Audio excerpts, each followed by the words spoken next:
ஸ்ரீ மகாலட்சுமி நமः. லக்ஷ்மீம் க்ஷீரசமுத்திரராஜதனயாம் ஸ்ரீரங்கதாமேஸ்வரீம் தாசீபூதசமஸ்ததேவவனிதாம் லோகைகதீபாங்குராம் ஸ்ரீமன்மந்தகடாக்ஷலப்தவிபவ பிரம்மேந்திரகங்காதராம் த்வாம் த்ரைலோக்யகுடும்பினீம் சரசிஜாம் வந்தே முகுந்த பிரியாம். அனைவருக்கும் நமஸ்காரங்கள். தை மாதம் 2வது வெள்ளி சிறப்பு பதிவு. இன்று நாம் காண சேவிக்க இருப்பது உறையூர் ஸ்ரீ கமலவல்லி நாச்சியார். உறையூர் கமலவல்லி நாச்சியார் கோவில் பெயரளவில் நாச்சியார் கோவில் என்றே அழைக்கப்பட்டு வருகிறது. ஸ்ரீரங்கம் ரங்கநாதர் கோவிலின் நடைமுறைகள்தான் இங்கும் பின்பற்றப்பட்டு வருகிறது. அதனால் நம்பெருமாள் தான் இங்கு உற்சவர். வருடம் ஒருமுறை பங்குனி தேர் திருவிழாவின் போது நம்பெருமான் கமலவல்லி நாச்சியாருடன் சேர்ந்திருக்க இங்கு வருவதே சேர்த்தி சேவையாகும்.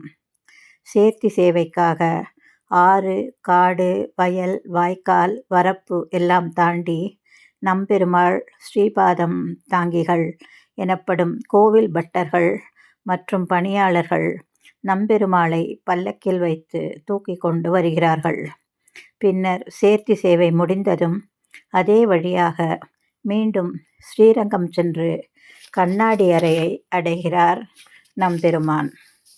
இக்கோவில் உருவான விதம் பார்க்கலாம். முற்கால சோழ மன்னர்களில் ஒருவராக இருந்த நந்த சோழன் உறையூரை தலைநகராக கொண்டு ஆண்டு வந்த காலத்தில் ஒரு நாள் வேட்டைக்கு சென்ற இடத்தில் ஒரு குளத்தில் மலர்ந்திருந்த தாமரையில் கிடைத்த பெண் குழந்தையை எடுத்து வளர்த்ததால் அதற்கு கமலவல்லி என பெயர் சூட்டி வளர்த்தான்.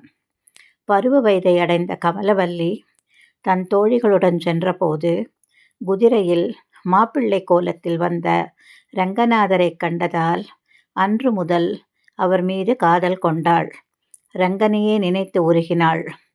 தன் மகளின் நிலையை வேதனையில் மன்னர் தவித்தபோது அவனது கனவில் தோன்றிய ரங்கநாதன், மகாலட்சுமியை உனது மகளாக யாம் படைத்தோம், அவளை எனது சன்னதிக்கு திருமண கோலத்தில் அனுப்பிவை என ஆணையிட்டார். மன்னனும் கமலவல்லியை மணப்பெண்ணாக சேனை பரிவாரத்துடன் ஸ்ரீரங்கம் கோவிலுக்கு வந்து ஒப்படைத்தான். அப்போது ஸ்ரீரங்கநாதரே கமலவல்லியை ஆட்கொண்டார் என்பது ஐதீகமாகும். இதன் நினைவாக உறையூரில் அவன் கட்டிய கோவிலே நாச்சியார் கோவில். தாயார் தனது சன்னதியை விட்டு எங்கும் செல்லாதவர் என்பதால் படிதாண்டா பத்தினி என்ற பெயரும் உண்டு. வருடத்தில் ஒருமுறை மட்டுமே தாயார் நம்பெருமாளுடன் சேர்த்தி சேவை மண்டபத்தில் எழுந்தருளி காட்சி தருகிறார். முதலில் நம்பெருமாள் காலையில் மூலஸ்தானத்திலிருந்து புறப்பட்டு தாயார் சன்னதிக்கு வருவார். சன்னதி கதவு திறக்காது. தயிர், பால் ஆகியவற்றை வீசி எதிர்ப்புகள் தெரிவிக்கப்படும். இதற்கு ஊடல் உற்சவம் என்று பெயர். தாயார் பெருமாள் ஏற்படும் இந்த ஊடலை 12 ஆழ்வார்களில் முதல்வரான நம்மாழ்வார் தலையிட்டு சமரசம் செய்வார். அதன் பின் இருவருக்கும் இடையே சமாதானமாகி சேர்த்தி மண்டபத்தில் ஒன்றாக எழுந்தருளுவார்கள் என்று குறிப்பிடப்பட்டுள்ளது. இக்கோவில் 7ஆம் நூற்றாண்டை சேர்ந்தது.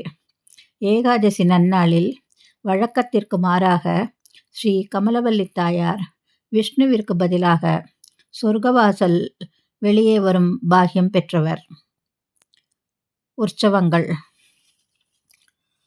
கோடை உற்சவம் வைகாசி ஆனி 10 நாட்கள், வசந்த உற்சவம் வைகாசி ஆனி 7 நாட்கள், நவராத்திரி உற்சவம் புரட்டாசி 9ஆம் நாள் 9 நாட்கள், டோலோற்சவம் கார்த்திகை 7 நாட்கள், திரு அத்தியன உற்சவம் தை மாசி 11 நாட்கள், தெப்ப உற்சவம் மாசி 7 நாட்கள், வெள்ளிதோறும் தாயார் புறப்பாடு. தாயார் பெருமாள் சேர்த்தி சேவை பங்குனி ஆயில்ய நட்சத்திரம் அன்று நடைபெறுகிறது. வைகுண்ட ஏகாதசி. நாச்சியாருக்கு தயாரிக்கப்படும் பிரசாதத்தில் மிளகு மட்டுமே சேர்க்கப்படுகிறது. தாயார் பிரசாதமாக குங்குமத்திற்கு பதில் சந்தனம் வழங்கப்படுகிறது. பங்குனி மாத ஆயில்யம் நட்சத்திரத்தில் அவதரித்தவள் நம் கமலவல்லி நாச்சியார். வீற்றிருந்த கோலத்தில் அமைந்துள்ள ஸ்ரீ கமலவல்லி தாயார் அனைத்து வளங்களும் வழங்கவும், திருமணத் தடைகளை நீக்கவும் நித்தம் சேவிப்போம். ஸ்ரீ கமலவல்லி தாயார் திருவடிகளே சரணம். நன்றி, வணக்கம்.